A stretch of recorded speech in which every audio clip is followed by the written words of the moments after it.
Dugaan pencatutan KTP warga Jakarta bermula dari cuitan mantan Gubernur DKI Jakarta Anies Baswedan di akun X pribadinya.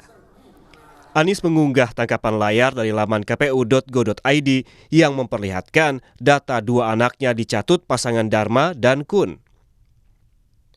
Juru bicara Anies menyatakan tak cuma anak, tapi juga KTP adik Anies dan anggota tim Anies yang dicatut. Betul telah terjadi pencatutan atas nama dua anak Pak Anies Baswedan, yaitu Mikael dan Kaisar, serta adik kandung beliau yang namanya masuk sebagai pendukung calon independen 2024. Selain dari keluarga inti, juga ada tim yang bekerja bersama Pak Anies. Bisa dikonfirmasi bahwa mereka tidak pernah mendapatkan permintaan dukungan dalam bentuk isi form KTP dan tanda tangan basah, serta tidak pernah mengalami proses verifikasi faktual dari KPU terkait dukungan untuk calon perseorangan di Pilgub DKI Jakarta tahun 2024. Menanggapi Anies, KPU Jakarta menyatakan KTP dua anak Anies tak lolos verifikasi faktual. Kami langsung melakukan pengecekan, ya. Contoh misalkan datanya anaknya putra Pak Anies Baswedan. Ya. Kami cek memang yang bersangkutan dari sisi administrasi masuk sebagai data dukungan. Namun dalam verifikasi faktual statusnya menjadi tidak memenuhi syarat. Nah, jadi status data dukungan yang bersangkutan dalam verifikasi faktual dinyatakan TMS. Nah, artinya proses itu berjalan di lapangan dengan mekanisme sesuai dengan ketentuan peraturan perundang-undangan. Tapi ternyata bukan cuma pihak Anies yang dicatut.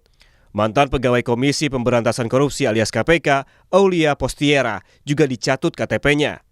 Aulia melaporkan hal ini ke polisi sebagai pencurian dan penyalahgunaan data pribadi.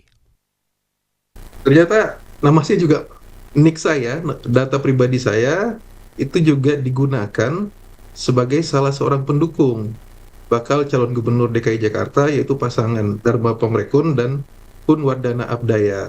Untuk laporan polisi, saya sudah berkoordinasi dengan PBHI dan melalui salah seorang advokat di sana, saya saya meminta PBHI agar dapat mewakili saya dan juga korban-korban lainnya. Menanggapi dugaan pencatutan data kependudukan oleh Dharma Kun, Badan Pengawas Pemilu atau Bawaslu Jakarta membuka posko pengaduan. Dari pengaduan warga, Bawaslu segera menentukan dugaan adanya pelanggaran pemilu. Kami sudah membuka posko pengaduan. Per hari ini memang sudah masuk juga beberapa nama ya yang mengadu ke Bawaslu, termasuk ke saya secara pribadi. Kami sebagai pengawas pemilu yang punya kewenangan dalam hal penindakan, setelah nanti ada kita inventarisasi, baru nanti akan kita lakukan kajian. Sementara itu, sang calon independen Dharma Pongrekun membantah sebagai calon boneka agar calon gubernur dari Koalisi Indonesia Maju Ridwan Kamil tidak melawan kota kosong.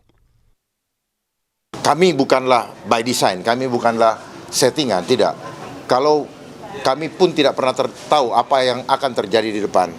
Jadi dari awal Februari kami mulai bekerja dan mulai Mei kami mendaftarkan diri sampai detik ini kami betul-betul berjalan bersama rakyat dan tidak ada siapapun di belakang kami. Saat ini Ridwan Kamil tinggal menunggu waktu diumumkan secara resmi untuk menjadi calon gubernur Jakarta dari Koalisi Indonesia Maju. Anies yang tadinya diusung 3 partai, Partai Kebangkitan Bangsa, Partai Keadilan Sejahtera, dan Nasdem, tak mendapat tiket setelah 2 dari 3 pengusungnya balik badan dari Anies karena bergabung dengan Koalisi Indonesia Maju. Tim Liputan, Kompas TV.